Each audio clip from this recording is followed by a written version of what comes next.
हे 14वं वर्ष आहे. आपण दरवर्षी गुणवंत विद्यार्थ्यांचा सत्कार करत असतो.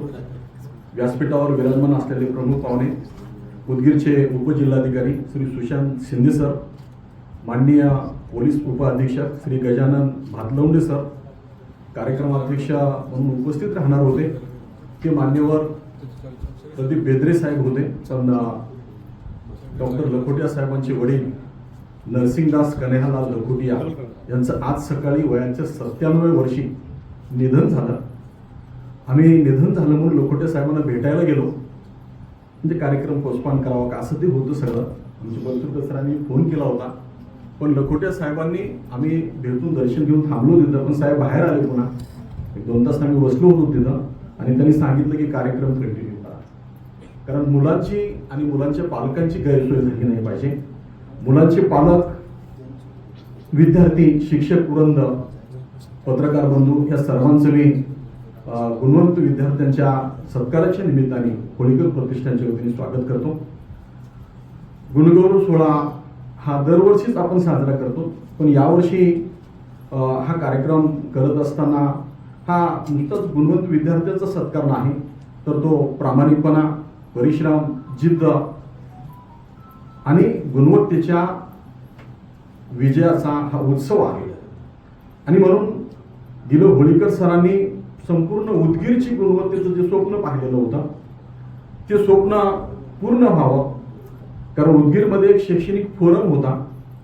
तो फोरम उदगीरमधल्या प्रत्येक शाळेमध्ये क्वालिटी एज्युकेशन कसं देता येईल यासाठी प्रयत्न करायचा. आणि मग भगवान सिंग बयास गुरुजींचं ट्युशन असेल, एखादा विद्यार्थी ट्युशनला आला नाही तर ते त्याला म्हणायचे की फीस मागली गावाकडे गेला होतास का काय, असं ते मोफत शिकवणी द्यायचे. आणि आजचा काळ आपण सध्या पाहतो की शैक्षणिक क्षेत्रामध्ये एक विचित्र वळणावर आपण उभे आहोत. कारण नीटची पेपर फुटी आहे, विविध परीक्षांमधले गैरप्रकार आहेत आणि यामुळं विद्यार्थ्यांच्या मनामध्ये अस्वस्थता निर्माण होणं हे स्वाभाविक आहे. पालक सुद्धा बेचैन आहेत की आपण गुणवंत विद्यार्थी घडवतो आहोत का मार्कवंत घडवतो आहोत. तर ह्या सगळ्या परिस्थितीमध्ये होळीकर सर ज्या पद्धतीने या ठिकाणी शैक्षणिक प्रयोग करायचे ते जर आपण पाहिले, त्या शाळेमधला प्रत्येक शिक्षक, मग ते कुलकर्णी सर असतील, तिवारी सर असतील, केंद्रे सर असतील, ही सगळी लोक रात्री 9-9 वाजेपर्यंत शिकवायचे. देशमुख सर मॅथमॅटिक्स शिकवायचे. आणि हे पॅटर्न पाहण्यासाठी परवा म्हणजे जे उदगीरचं वैभव होतं, दिलो होळीकर सर, नाय डोळे सर, हे खऱ्या अर्थाने उदगीरचं शैक्षणिक वैभव होतं. पण हे वैभव इथून लातूरला जाण्यामध्ये होळीकर सर आणि वाघमारे सर हे वर्गमित्र. आणि मग ह्या सगळ्यांनी सुखाचा मंत्र नावाचा कादंबरी वाचून संकल्प केला वळवळच्या बेटावर. आणि त्यासाठी म्हणून मी जनार्दन वाघमारे सरांचं जेव्हा निधन झालं ना, महाराष्ट्र टाइम्सला मीच लेख लिहिला, लोकसत्ताला सुद्धा मीच लेख लिहिला आणि त्याच्यामध्ये ह्या गोष्टींचा उल्लेख केला. गिरीश कुबेर मला फोन केला होता की सर तो तुम्हीच लेख द्या म्हणून. म्हणजे होळीकर सरांच्या ह्या सगळ्या पॅटर्नमुळं वाघमारे सरांनी तिथून कावळे सरांना, अमृत जाधव सरांना, एक 5 लोकांना इथं पाठवलं. ते 3 दिवस इथं थांबले आणि इथं कशा पद्धतीने, कारण 80 ते 84ला राहुल केसराळीकर महाराष्ट्रामध्ये प्रथम आला, पण त्यापूर्वी इथल्या प्रत्येक विद्यार्थ्याची गुणवत्ता कशी वाढवता येईल यासाठी होळीकर सरांनी असंख्य प्रयोग केले. आणि म्हणून होळीकर सरांच्या नावाने आम्ही देवमाणूस नावाचं पुस्तक काढलंय. दुसरं देवतेची जाणावा पुस्तक काढलंय. त्या पुस्तकामध्ये असंख्य लेख आहेत. त्याच्यामध्ये शैक्षणिक असे प्रयोग होते की प्रत्येक शिक्षकाला मुख्याध्यापक बनण्याची संधी होती. म्हणजे शिक्षक, सगळे कर्मचारी हे विद्यार्थी कसा घडवता येईल यासाठी प्रयत्न करत होते. आणि म्हणून पाहतो की उदगीरमधल्या सगळीच डॉक्टर आम्ही प्रतिष्ठानच्या निमित्ताने फिरलो. डॉक्टर चिद्रे साहेब म्हणाले मी वलांडीच्या सेंटरला पास झालो म्हणून मला श्यामलालमध्ये सर ऍडमिशन मिळू शकलं नाही, याची खंत त्यांनी व्यक्त केली. म्हणजे एखाद्या कॉपी सेंटरचा विद्यार्थी असेल तर त्याला श्यामलालमध्ये प्रवेश मिळायचा नाही. पण आता आपण पाहतो की नॉमिनल महाविद्यालयामध्ये लोक ऍडमिशन घेत आहेत. आणि मग शिकवणीचे क्लासेस आणि त्याच्यातून मग नीटचा चालू असलेला गोंधळ, हे सगळं जर आपण पाहिला तर खरी मेहनत करणाऱ्या विद्यार्थ्याचं काय. आम्ही मागे एकदा सत्कार केला या होळीकर प्रतिष्ठानमध्ये. तो डोंगर शेळकीचा चिवडे विकणाऱ्यांचा मुलगा होता. तो कुठलाच क्लास केला नाही सर, ऑनलाईन अभ्यास करून पास झाला. म्हणजे ह्या सगळ्या हे जे विद्यार्थी आहेत ती नुसतंच उदगीरचं भूषण आहे ती, म्हणजे नुसतंच ते स्वतः यशस्वी होतात असं नाही, तर ते पालकांचं सुद्धा नाव करतात, त्यासोबतच ते पूर्ण उदगीरचं नाव करतात. अशा सर्व विद्यार्थ्यांचा मी होळीकर प्रतिष्ठानच्या वतीने स्वागत करतो. आणि होळीकर सरांनी हे सगळं जे पाहिलं, म्हणजे स्वप्न जे पाहिलं होतं, आज परिस्थिती संपूर्ण देशभरामध्ये विदारक आहे, म्हणून शिक्षकावर ही जबाबदारी येऊन थांबते की आज पालक आणि विद्यार्थी अशा ह्याच्यात असताना आपण काय केलं पाहिजे, म्हणजे कशा पद्धतीने पुन्हा आपली क्वालिटी कशी सुधारवता येईल. मग त्यासाठी उदगीरचा विकास करत असताना, स्पर्धा परीक्षा देत असलेला हा विद्यार्थी उद्याचं भविष्य तुमच्या हाती आहे. त्यांनी अतिशय समर्पक असं स्वागत गीत आपल्या समोर ठेवलेलं आहे. हे उद्याचं देशाचं उज्ज्वल भविष्य आहे. तर ही विद्यार्थी काय विचार करतात, ज्यांचा खऱ्या अर्थाने गुणवंतांचा सत्कार व्हावा का मार्कवंतांचा व्हावा. आणि म्हणून आम्ही उदगीर मधल्या संपूर्ण शाळा, मग ती आता औषधाला जाणारा विद्यार्थी म्हणून तर तुम्ही येण्या अगोदर आम्ही त्याला सत्कार करून पाठवलं, कारण त्याला औषधापर्यंत जायचं आहे. तो तोंडारपाटीच्या शाळेमधला, मागासवर्गीय शाळेमधला विद्यार्थी निवासी वसतिगृहातला, आता तिथे राहायची व्यवस्था नाही. म्हणजे अशा सगळ्या शाळेतून की ज्या शाळेतला विद्यार्थी 50% घेतला असेल, 60% घेतला असेल, पण त्या शाळेमध्ये प्रथम आहे म्हणून त्याचा आपण गुणगौरव करतो. अशा पद्धतीची ही, कारण इथं जे पॅटर्न चालू होता तेव्हा होळीकर सर असं म्हणायचे की ज्या विद्यार्थ्याला जी शाळा जवळ पडते तिथं तो गेला पाहिजे. आणि म्हणून मग या शाळेतला शिक्षक त्या शाळेत, त्या शाळेतला शिक्षक ह्या शाळेत, असं सुद्धा व्हायचं. तेव्हा अशी गळे कापूस स्पर्धा नव्हती की लालबहादूरचा विद्यार्थी फर्स्ट आला पाहिजे, श्यामलालचं नाही, असं काही नव्हतं.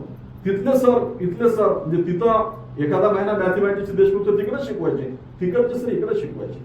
आणि मग संपूर्ण उदगीरच्या सगळ्या सराव प्रश्नपत्रिकावर ते काढून घ्यायचे. आणि रात्रीपर्यंत हे सगळं करत असताना आमच्या प्रतिष्ठानचे जे अध्यक्ष आहेत, संस्थापक अध्यक्ष राम जाधव सर, ते त्या शाळेमध्ये सेवक होते. अनाथ मुलाला त्यांनी सेवक म्हणून शाळेत घेतलं, त्याचं पुढं शिक्षण करून घेतलं. आणि ज्याच्या हातात झाडू होता त्याच्या हातात त्यांनी खडू दिला, तो शिक्षक झाला. आणि तो राम भक्ताप्रमाणे हे सगळं करायचं होळीकर सरांचं. आणि आता आजच्या या कार्यक्रमाला म्हणजे आम्हालाही दुःख वाटते ते की त्यांची तब्येत ठीक नाही म्हणून ते इथं हजर नाही, पण त्यांचं लक्ष पुण्यावरून सुद्धा आपल्या कार्यक्रमाचं कसं होईल याच्याकडे आहे. कारण ही जी तळमळ आहे यामध्ये काम करणारी सगळीच लोक असे आहेत. प्रकाश मामा सुद्धा, त्यांना होळीकर सरांनी प्रवेश दिला नाही, सर 10वीला मार्क कमी आहे, मग त्यांनी दुसऱ्या वर्षी अभ्यास केला.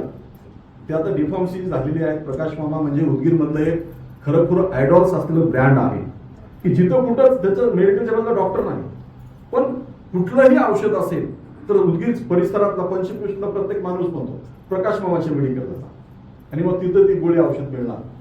कारण डॉक्टरांना सुद्धा जे हे होणार नाही ते प्रकाश मामा अनेक वेळेस सांगतात. तसं मला सुद्धा अनुभव आलेला आहे. म्हणजे अशी माणसं आमच्या प्रतिष्ठानमध्ये काम करतात. महात्मा फुलेंनी असं म्हटलं होतं की विद्येविना मती गेली, मतीविना गती गेली, गतीविना वित्त गेले आणि वित्ताविना शूद्र खचले. एवढे सगळे अनर्थ जे काय ते अविद्येने झाले. आणि म्हणून विद्या खऱ्या अर्थानं काय आहे, व्हर्च्युअस नॉलेज असं सॉक्रेटिस यांनी म्हटलेलं आहे की ज्ञानाचा संबंध हा सद्गुण अशी आहे. आणि आपला हेतू हा आहे की आमचं ब्रीद वाक्य आहे होळीकर सरांचं की मनोरभव, माणूस बनला पाहिजे, माणसाने माणसासारखं वागलं पाहिजे.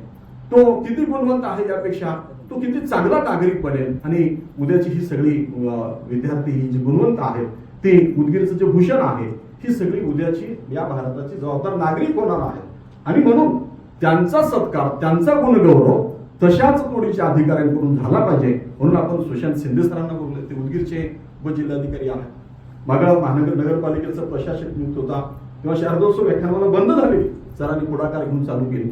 म्हणजे एका प्रशासकीय अधिकाऱ्यांमध्ये पूर्ण तालुक्याची पूर्ण सत्ता असते. आणि तो जर निष्ठावान असेल, त्याची संविधानावर निष्ठा असेल तर तो काय करू शकतो हे आपण सुशांत शिंदे सरांकडून पाहतो. त्यांचं करमाळ्याला गाव आहे, अत्यंत गरिबीतून ते शिकले, त्यांची वडील आताही भाजीपाला वगैरे विकतात. तर अशा सगळ्या कठीण परिस्थितीतून इथपर्यंत जाणं हे आदर्श आपल्या विद्यार्थ्यांसमोर असलं पाहिजे. तसेच दुसरे आपल्याकडे डीवायएसपी गजानन भातलवंडे सर आहेत की ते सुद्धा असंच परिश्रमातून आलेले आहेत. सरांना मी बोलताना हे सांगितलं की आम्ही 31st कार्यक्रम होता सर दुधी हनुमान समोर, आणि त्या कार्यक्रमामध्ये तुम्ही होतात आणि सर होते. कारण अलीकडे आपल्याला असे कार्यक्रम घ्यावे लागायचे की दारू नको दूध हवं असा तो कार्यक्रम होता. आणि सर म्हणाले माझ्या 30 वर्षाच्या सर्व्हिसमध्ये म्हणून तो कार्यक्रम म्हणजे अविस्मरणीय असा तो कार्यक्रम होता आणि असे कार्यक्रम असतील तर मी आवाजून येत असतो आणि मग सरांना आम्ही फोन केला, सर इथे उपस्थित झाले. मित्रांनो, विनोद होळीकर प्रतिष्ठानच्या वतीने आपलं सर्वांचं मी स्वागत करतो. तुमच्या यशाने तुम्ही तुमच्या कुटुंबाचा, शाळेचा, शहराचा गौरव वाढविलेला आहे. पण हा शेवट नाही, ही तर एका मोठ्या प्रवासाची सुरुवात आहे. यशाच्या प्रत्येक शिखरानंतर आणखी उंच शिखरे तुमची वाट पाहत असतात.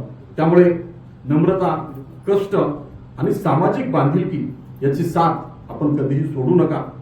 चला, गुणवत्तेचा सन्मान, ज्ञानाचा गौरव आणि उज्ज्वल भवितव्याचा संकल्प करणाऱ्या या प्रेरणादायी गुणगौरव सोहळ्याची सुरुवात करू.